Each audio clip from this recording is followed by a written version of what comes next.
Anyway, so back to what this paper is, and I'll explain why it's important for what we're doing and what the neat thing about it is. So Jim had derived the uh, what I call the Woodward effect. He used to call the Mach effect, based on some relational kind of Mach principle type theories, and those theories were built on sort of a vector potential, kind of an analogy to electromagnetism instead of full GR. And Jim wanted a fully covariant uh, theory, which is what I worked on and got done. That being said, the theory I worked on, it's very complex. I haven't gotten to fully show that the Woodward effect is something that comes out of it. It's definitely possible. And so this is sort of an intermediate step. And the reason it's an intermediate step is that I kind of consider this the theory. It's called G4v by Carver Mead as it's probably the most advanced or kind of like physically sensible and engineering sensible theory for doing stuff with that takes into account inertia properly.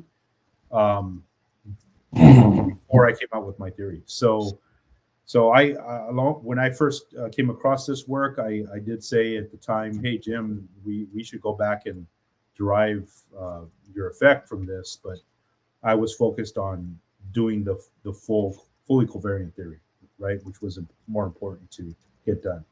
Now that that's out of the way, um, and I've noticed that there's kind of grumblings out there and misunderstandings, and again, people don't understand necessarily the physical reasoning and the experimental evidence of the Mach principle. That it's not something you can just ignore or um, set aside. So a lot of there is a series of experiments that are in Carver Mead's work. So I would say if you go look up Engineering View of Gravitation by Carver Mead, his book is on the Caltech website, and it's free to download.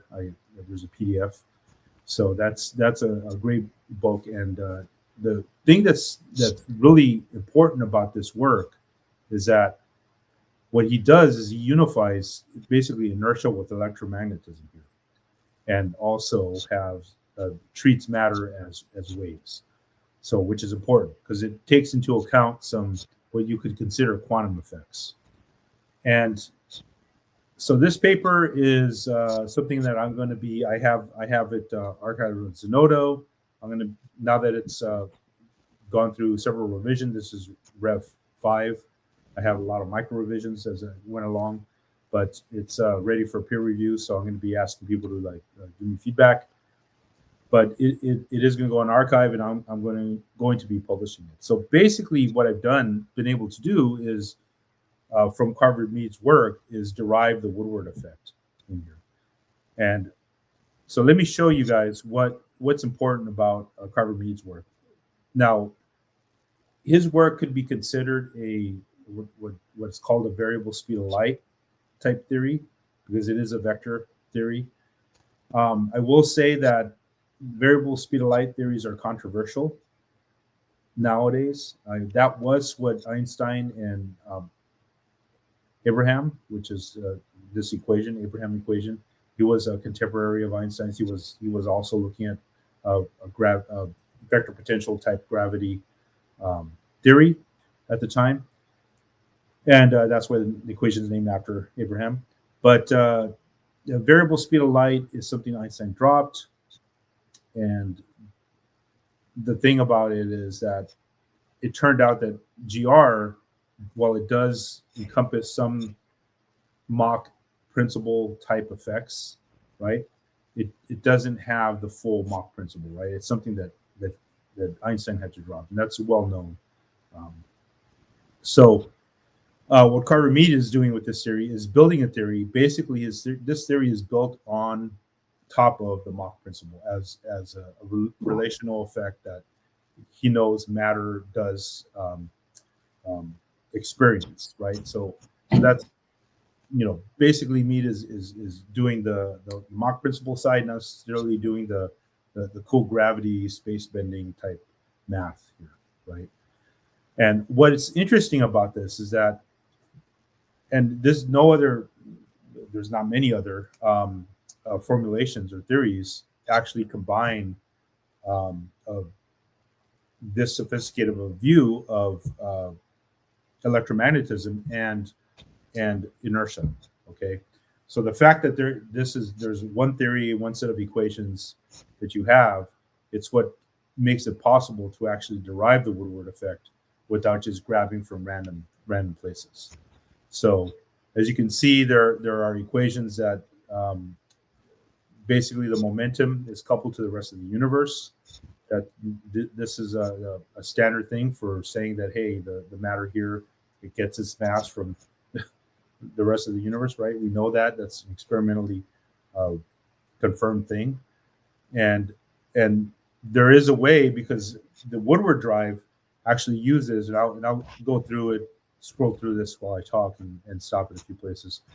But the Woodward drive actually uses electromagnetic energy to cause a piezoelectric stack to increase, basically expand and contract. And while it's doing that,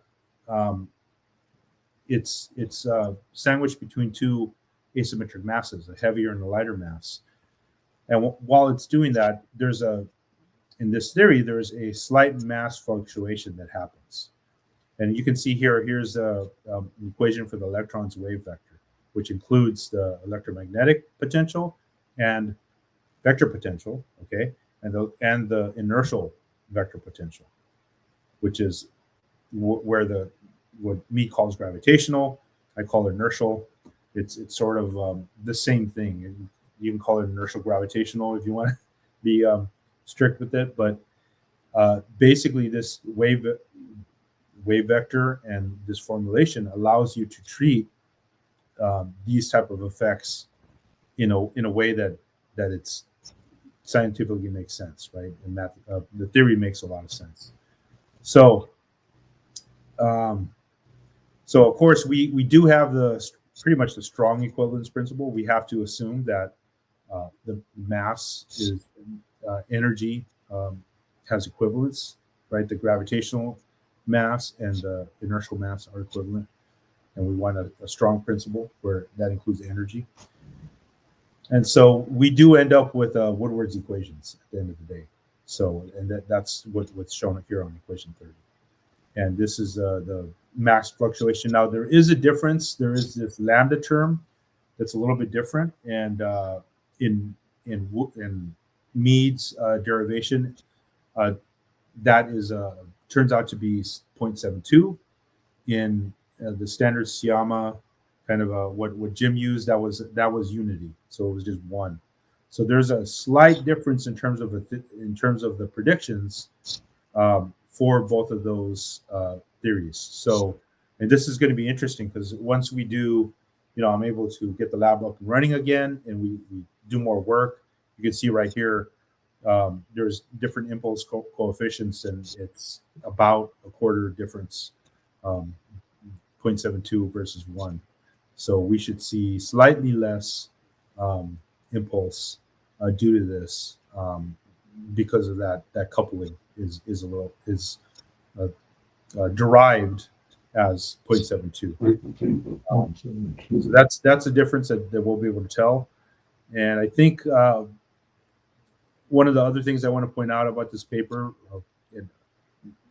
and I don't go into great detail, but I do want to point out that there is the mega drive, which is the piezoelectric stack. There's also something called the Mach Lorentz thruster, which uses the Lorentz force to do the rectification, to get the impulse. And so that's something that I do kind of cover slightly in this paper, but that's going to be a future paper in terms of like going in detail with what that is. But the MLT is both of them are real. I'm really excited about the future lab work, because this did turn out to work out. I was a little concerned when I first started this, that especially with the Abraham equation, and there's a Planck suppression of the constants, and it looked like things were pretty glum. It wasn't looking good. at the time. This was a few weeks ago. And then I realized after rewatching some of Carver Mead's lectures, and I would highly recommend if anyone's interested in this theory and understanding inertia. And there's a lot of talk on this conference about electromagnetic effects and gravity, but really this is one of the few theories that actually combine inertia and gravity, inertia and electromagnetism. I mean, and inertial gravitation, right? So that this is pretty much almost state of the art, right? Other than the theory I have, which is a full tensor quaternion formulation. So this is really good in terms of that both of these effects come out of it, and they have a natural home in this theory. And what I really like about this theory is that it's much easier to work with real materials and get real predictions and start modeling things. It's much what I have in terms of the UQFT thing is much more complex, and because it encompasses even like the creation of matter and solid-atomic matter and stuff like that. So I think in terms of like the effort for the Mach effect, I think this is the way to go in terms of modeling. So that's what I'll be using in the near future. Especially the energies we have are not reaching exotic levels. So I think we're dealing with real materials. We have real forces. And by the way, one of the things in this theory, one second, excuse me. One of the things about this theory is that it does require that there be some kind of coherence, and this is why the piezoelectric stack is important, because the piezoelectric stack does have a coherent type of motion, right? It's not quantum coherence; it's material coherence, meaning that there is it acts. The structures in the piezoelectric act together when they expand and contract, right? So that part breaks down if you get heat and it starts to heat up, and that action inside the material breaks down. In the lab, we had seen that over time when the stack heats up in the drive, that the effect goes away, right? And that's predicted from this theory. This theory really does rely on the coherence of the piezoelectric stack to actually have its effect. So I'm really, this paper is really exciting in terms of a practical.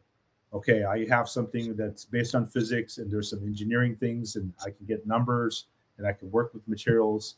I can put this in COMSOL multiphysics or what have you, and actually start iterating and doing stuff. So one of the things I'm hoping to do is increase the basically move from brass to something like tungsten. There's really, and here's the impulse equation, and here's the force, the average force equation. So yeah, it's and there's a delta M there, but yeah, I'm really excited that this all worked out. I mean, I was crossing my fingers. If it wasn't going to work out, it wasn't going to work out, right? You can't cheat the physics, right? And this is physics; it's not formality. I got to warn you guys, if you're using standard GR, again, standard GR doesn't have the Mach principle like fully.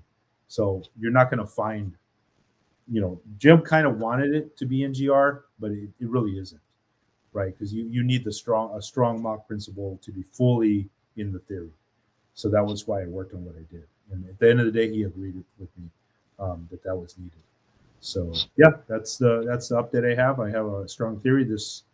I'm going to put this. It's on Zenodo. I have a link, and I'm going to be asking for peer review, and I'm going to be putting on an archive or submitting it to archive, and then submitting it for publication shortly thereafter to kind of keep Jim's legacy.